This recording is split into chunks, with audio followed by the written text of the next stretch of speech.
Jadi teman-teman semuanya, para peserta, jangan beranggapan bahwa pelatihan kita ini sudah selesai. Harus kalian lakukan lagi satu tahap, namanya on the job training, OJT, ataupun pemagangan. OJT itu bagaimana? OJT bisa dilaksanakan di tempat-tempat usaha ataupun di perusahaan ataupun di dunia perhotelan. Caranya bagaimana? Silakan nanti berkoordinasi datang ke kios siap kerja, ya, di BPPP itu ada yang namanya kios siap kerja. Tanyakan ke situ kalian mau OJT, ya. Jadi teman-teman peserta semuanya silakan ajukan OJT di mana saja boleh, di luar Banda Aceh atau di luar provinsi pun silakan. Kami memfasilitasi. Nanti datang ke kami akan membuatkan surat pengantar kalian untuk melaksanakan OJT.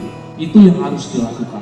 Nah, untuk teman-teman yang jurusan yang lain yang lebih pada ke wirausaha seperti bakery, barista, kelas, ataupun hal yang lain, coba kalian duduk bentuk kelompok, misalnya 4 orang atau 5 orang.